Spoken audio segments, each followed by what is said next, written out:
Depuis toujours, les conflits sont inséparables des relations humaines, qu'elles soient professionnelles ou personnelles. Quand ça arrive, certains peuvent choisir d'ignorer le problème, de s'isoler et d'attendre que ça passe. C'est une façon de réagir, mais ce n'est pas la meilleure façon de régler un conflit.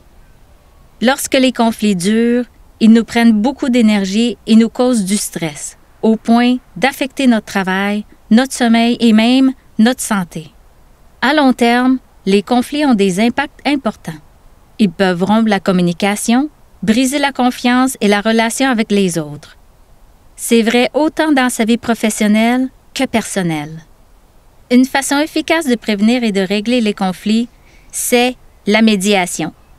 La médiation est efficace à plus de 80% et peut aider à régler toutes sortes de conflits.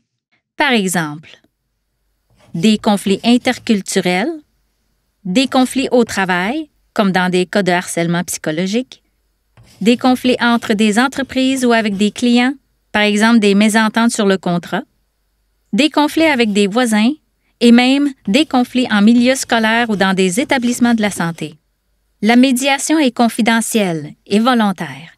Ça veut dire que les participants décident eux-mêmes d'embarquer dans le processus et de se retirer, s'ils le souhaitent. La médiation est rapide. Elle peut durer de quelques heures à quelques jours. Elle est peu coûteuse parce que les coûts sont partagés de façon égale entre les deux participants. La médiation est flexible et permet aux participants d'être créatifs et d'imaginer différentes solutions. Elle donne ainsi aux participants plus de contrôle sur la résolution du conflit.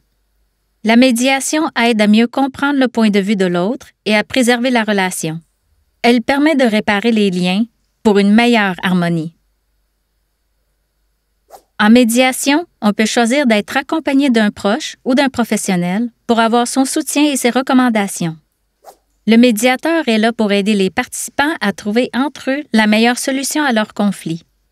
Il est neutre, impartial et il est choisi par les deux participants. Son rôle est de créer un environnement favorable et sécuritaire pour que la communication soit toujours respectueuse.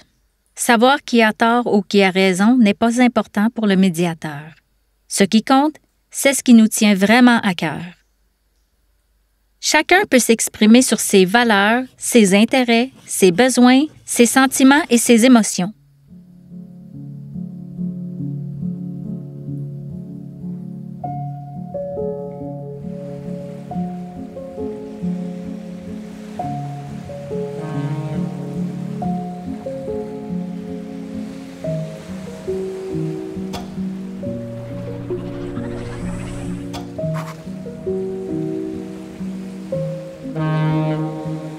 Finalement, une médiation réussie, c'est une médiation où les participants ont trouvé une solution satisfaisante pour tous avec le soutien du médiateur.